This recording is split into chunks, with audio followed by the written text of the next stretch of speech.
రాజకీయ పార్టీలు అధికారికంగా విరాళ సేకరణకు ఉద్దేశించిన ఎలక్టోరల్ బాండ్ స్కీమ్పై సుప్రీంకోర్టు సంచలన తీర్పు ఇచ్చింది. ఎలక్టోరల్ బాండ్ల స్కీమ్పై చట్ట విరుద్ధమని తేల్చి చెప్పింది. ఎలక్టోరల్ బాండ్ల పథకం రాజ్యాంగ విరుద్ధమని, ఈ స్కీమ్ నిలిపివేయాలని సిజేఐ చంద్రచూడ్ ఆదేశాలు జారీ చేశారు. ఈ మేరకు 5 న్యాయమూర్తుల ధర్మాసనం కీలక తీర్పునిచ్చింది. రాజకీయ విరాళాల్లో పారదర్శకతను తీసుకొచ్చేందుకు 2018లో తీసుకొచ్చిన ఎలక్టోరల్ బాండ్ల పథకాన్ని సుప్రీంకోర్టు రద్దు చేసింది. నల్లధనాన్ని రూపుమాపటానికి ఎలక్టోరల్ బాండ్లు ఒకటే మార్గం కాదని న్యాయస్థానం వ్యాఖ్యానించింది.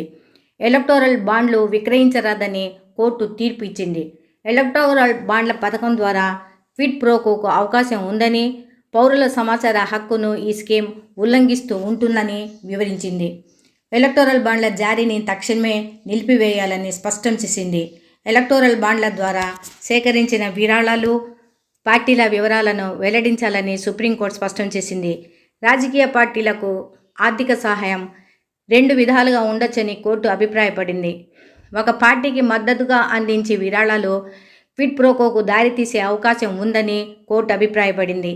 నల్లధనాన్ని అరికట్టేందుకు ఎలక్టోరల్ బాండ్ల పథకం ఒక్కటే మార్గం కాదని, ఇతర ప్రత్యామ్నాయాలు ఉన్నాయని రాజ్యాంగ ధర్మాసనం అభిప్రాయపడింది.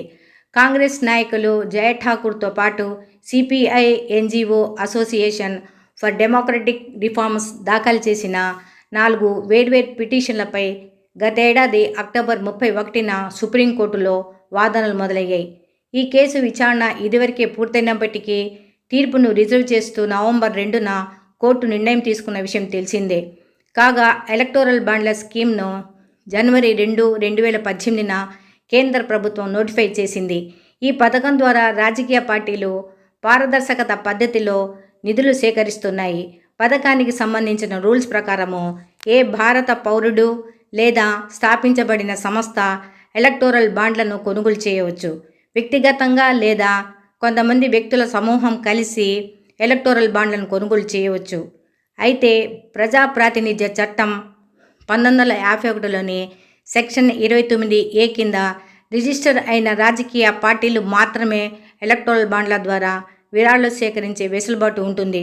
అర్హత కలిగిన రాజకీయ పార్టీలు అధికృత బ్యాంకు అకౌంట్ ద్వారా మాత్రమే విరాళాలను పొందాల్సి ఉంటుంది.